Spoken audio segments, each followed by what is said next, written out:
Hello, good morning students. Please subscribe the channel, drop a like, share and comment. This is Shree Vishnu Art Press Publications exercise number 1 and 2 on the speed of 90 words per minute. Start.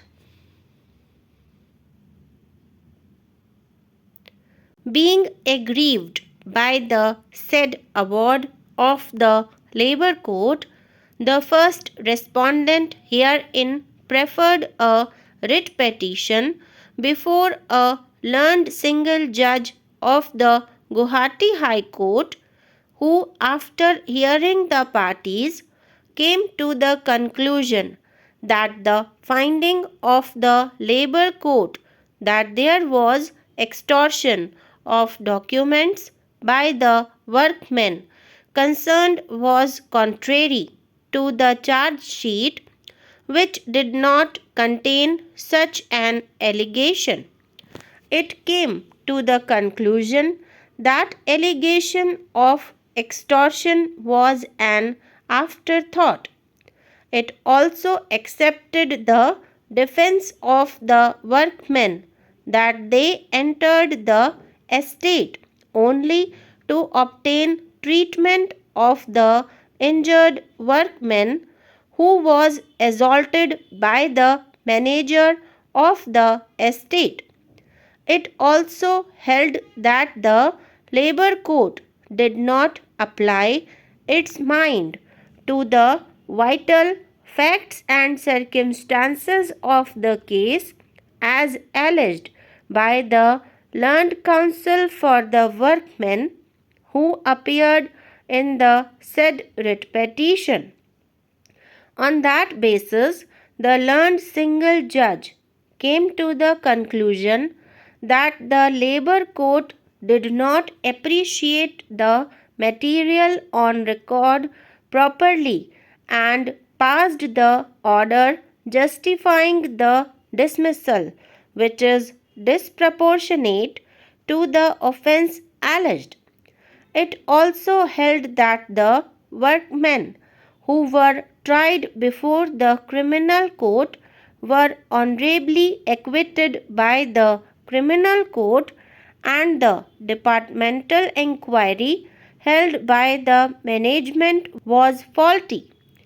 On the said basis, it set aside the award and directed the management to reinstate the surviving workmen who have not attained the age of superannuation with compensation of rupees 15,000 to each of them in lieu of back wages, and to pay compensation of rupees 30,000 to each of the workers who have superannuated during the pendency of the proceedings, and to fix lump sum compensation in consultation with the petitioner, which shall be paid to the actual heir of the workmen who expired without getting any benefit. It directed the management to pay the said compensation within 6 weeks from the receipt of its judgment.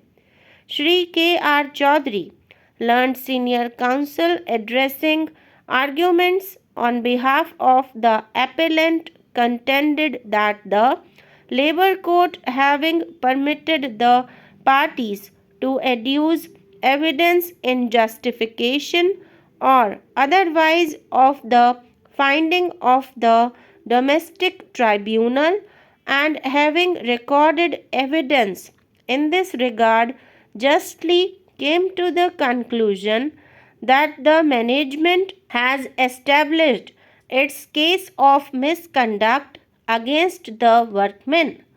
He also contended that the finding in regard to the extortion of the documents was not actually a new charge, but was in fact a part of the charge which referred to the wrongful confinement of the manager, and there being sufficient material before the Labour Court, both in regard to the long and wrongful confinement of the manager and other officials of the estate, as also in regard to the forceful extortion of a document agreeing to pay 20% bonus. The Labour Court was justified in coming to the conclusion that the workmen were also guilty of the said charge of extortion, and the original charge as framed by the domestic inquiry having clearly stated about the wrongful confinement of the manager of the estate. This appeal is directed against a judgment dated 13th July 1998 of a division bench of the High Court dismissing a writ petition filed by the appellants herein challenging a final seniority list issued by the state government of Bihar, where under the appellants, who are direct recruits to the Bihar Forest Service, were shown junior to the private respondents who are promotees in the service.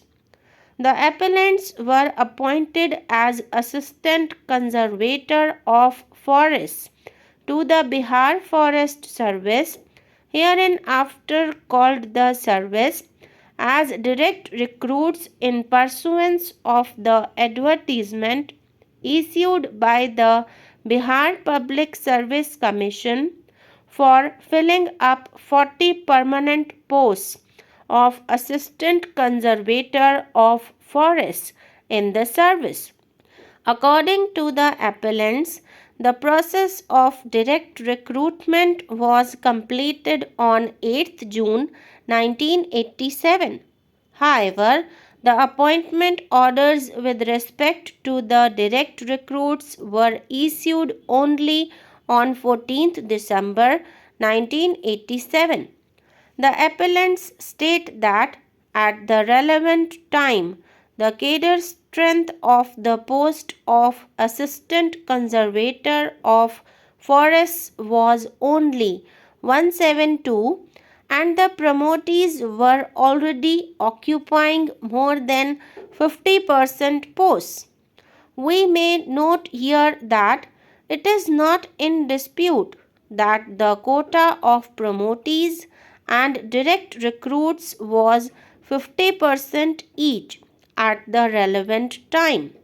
It appears that while all the formalities with regard to recruitment of direct recruits were completed by 8th June 1987, a departmental promotion committee was constituted on 20th June 1987 to consider candidates for promotion to the posts of Assistant Conservators of Forests from the feeder posts of range officers.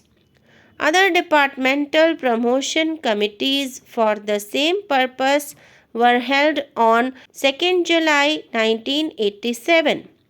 Two notifications were issued whereby promotees were appointed to the posts of Assistant Conservators of Forests. The notification regarding appointment of direct recruits was issued only on 14th December 1987, that is, after the appointments of the promotees had been notified.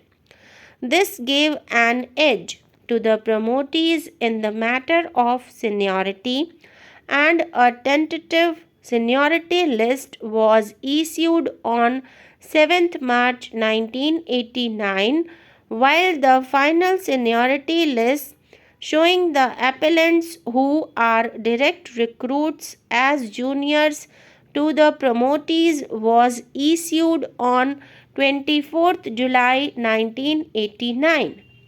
The appellants challenged this final seniority list by filing a writ petition in the High Court. The said writ petition was dismissed by a division bench of the High Court. In a special leave petition filed against the said judgment, this court remanded the matter back to the High Court with a direction that the High Court should give fresh decision after hearing all the parties. After the remand order passed by this court, the petitioners in the writ petition, who are appellants herein, filed an application for amendment of the writ petition in the High Court. Several points were sought to be raised in the amendment application. The amendment was allowed and none of the parties filed any fresh counter affidavit in reply to the amendment writ petition. As a matter of fact, no reply was filed to the amendment application by any of the respondents.